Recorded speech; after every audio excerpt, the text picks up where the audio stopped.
ሰላም እንዴት ናችሁ? የምወዳችሁ እና የማከብራችሁ ውድ የቻናሌ ቤተሰቦች ሼር፣ ላይክ፣ ሰብስክራይብ እያደረጋችሁ አበረታቱኝ።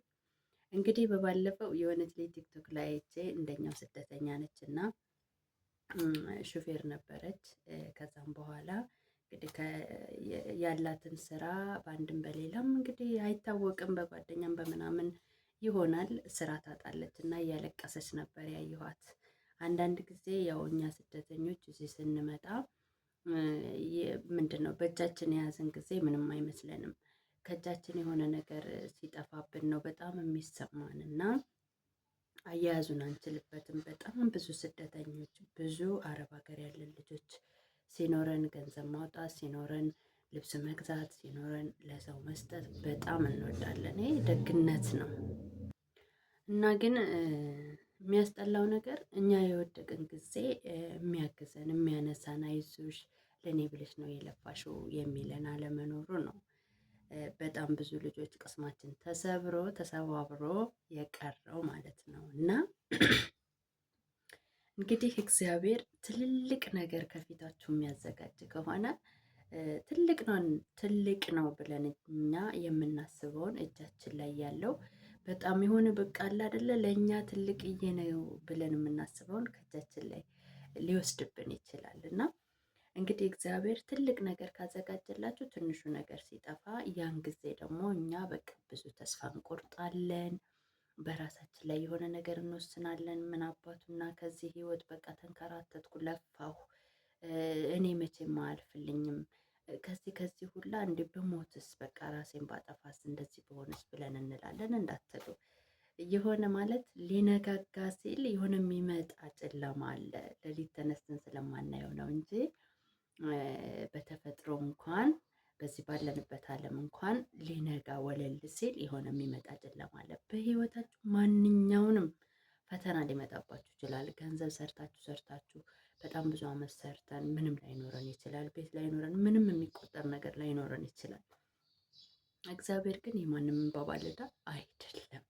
እግዚአብሔር ይቆጥራል። እኔ ደስ የሚለኝ ነገር በቃ እግዚአብሔር አምላካችን ስለሆነ የሚያይ የሚረዳ በቃ አለ አይደለ ከስትንፋሳችሁ በጣም የሚቀርብ አምላክ አለን እና ይህች ልጅ እንግዲህ በጓደኞቿ ይሁን አላውቅም ብቻ ስራዋ ተበላሽቶባት እያለቀሰች ነበረ። እና ትላንትና ደግሞ ያው የሆነ መኪና የሚሸልም የሆነ ልጅ አለ ተብሎ ሼር አድርጎ ምናምን ሲባል ነበር ቲክቶክ ላይ እና ትላንትና እያየሁ መኪና ልትሸለም ነው እና ደስ አይልም። በቃ አለ አይደለ ሰው የመኪናውን ቁልፍ ሊወስድባችሁ ይችላል አትሰሩም ብሎ፣ ግን እግዚአብሔር ደግሞ መኪናውን ራሱ ሊሰጣችሁ ይችላል እና በአንድም በሌላም መገፋት ጥሩ ነው። በአንድም በሌላም ተገፍተን እግዚአብሔር ሲያከብረን የተገፉ ልጆች አለ አይደለ በሰው ከምንም የማይቆጠሩ ምናምን እግዚአብሔር ሰው አድርጎ ደግሞ በቃ በትልቁ ባርኮ አይተናል እና በጣም የሆነ ነገር በፈተና መካከል ውስጥ እግዚአብሔርን እንዳታማርሩት።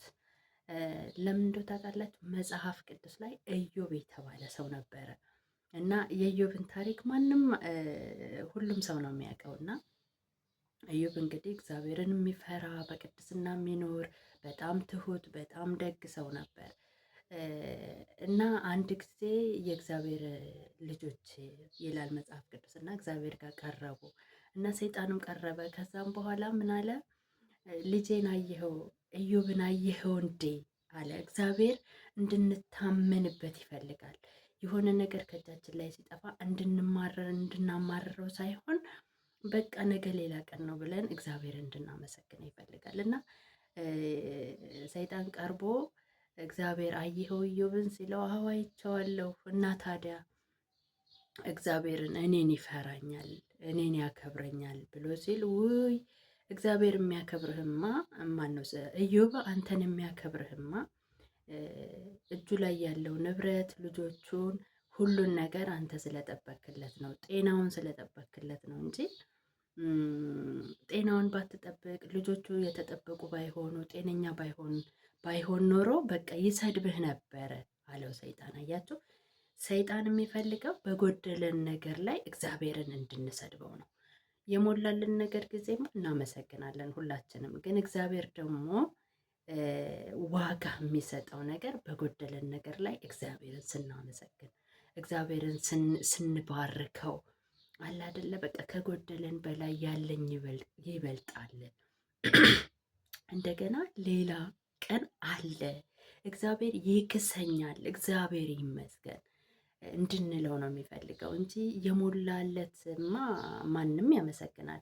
የጠገብለትንማ እናመሰግናለን። የራበለት ነው ፈተና የሚመጣው እና ኢዮብ አንተን የሚፈራ ንብረቱ ሁሉ ስለተጠበቀለት ነው እንጂ ንብረቱ እንድች ትንሽዬ እንኳን ብትነካ ይሰድብሃል አለው እና እግዚአብሔር ምን አለው? ሄድ ያለውን ሁሉ ዳስ እና በህይወቱ ላይ ግን አንዳች ነገር ብሎ አስጠነቅቀውና ያው እንደምታውቁት ወደ ኢዮብ መጣ።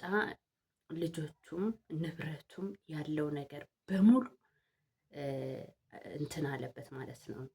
በቃ ልጆቹም ሞቱ፣ ንብረቱም ጠፋ፣ ከብቶቹም ጠፉ ምናምን እና ቁስል ሰውነቱ ቆስሎ በገል እስከሚያክል ድረስ ኢዮብ ተፈተነ። በዛ ሁሉ መካከል ግን ኢዮብ እግዚአብሔርን አላማረረም፣ አልሰደብም። እግዚአብሔር ትልቅ ነው፣ በቃ እኛ አናቀውም። እግዚአብሔር እንዴት እንደሚሰራ አናቀውም፣ በየት በኩል እንደሚመጣ አናቀውም ብሎ አለ እና ጓደኞቹ ሁሉ መጥተው አንተ ኃጢአተኛ ነህ፣ እንደው ኃጢአተኛ ባትሆንማ እግዚአብሔር እንደዚህ አያቆሳስልህም፣ እንደዚህ ነው የሚሉት ማለት ነው። እና የሆነ ነገር ሲጎልባችሁ በቃ አለ አይደለ እናንተ ላይ የሆነ አቂያቂር የሚያወጣ ሰው ውይሷማ እንደዚህ ወይ ገንዘብ አያይዛችልም ለራሱ የጠቀማችሁ ሰው ራሱ መልሶ እንደዛ ቅስማችሁ ሊሰብረው ይችላል። ግን አንድ ነገር አለ፣ እግዚአብሔር የማንም እንባ ባለዕዳ አይደለም። የፈለገ በሰው ልንጎዳ እንችላለን፣ በብዙ ነገር ቅስማችን ሊሰበር ይችላል። ተሰብሮ የማይወጋ እግዚአብሔር ብቻ ነው። እግዚአብሔር ደግሞ ይጠግናል። የምሬን ነው።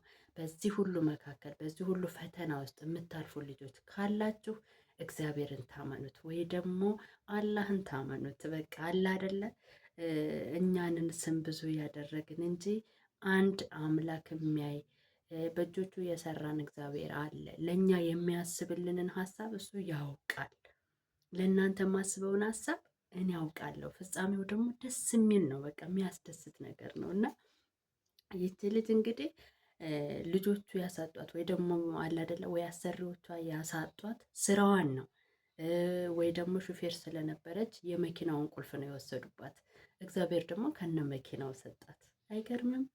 እና እህቶቼ ወንድሞቼ፣ በማንኛውም ዓለም ላይ ያላችሁ በአንድም በሌላም የምትፈተኑ በጣም ብዙ ነገር እንኳን ስደት ተውና አገራችን ላይ ሆነንም በጣም ብዙ ፈተና አለ። ምድር እንደዚህ ናት በቃ። ስለዚህ እግዚአብሔር መታመኛችሁ ይሁን። የሆነ ነገር ሲጎልባችሁ፣ ስራ ስታጡ፣ የሆነ ተስፋ ስንቆርጥ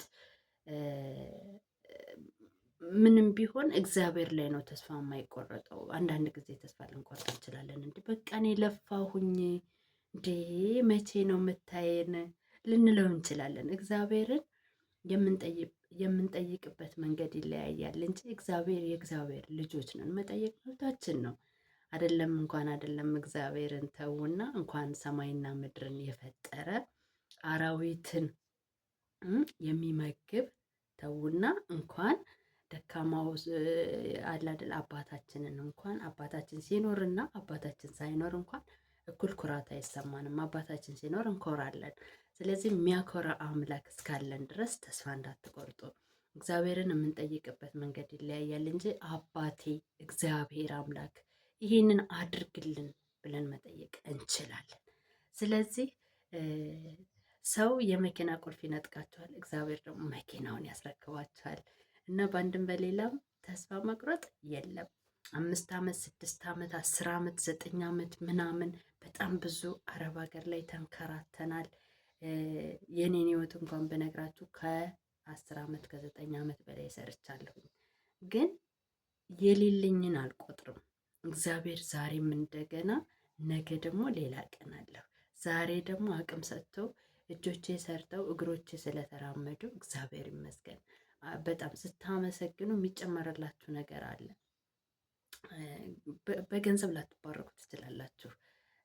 ያው እኛ በጣም ትሁቶች ስለሆንን ገንዘብ ስለምናባክን ነው እና ስለሌለን አይደለም፣ ግን እናባክናለን። ለማባከኑም ደግሞ ጥንቃቄ ማድረግ ጥሩ ነው።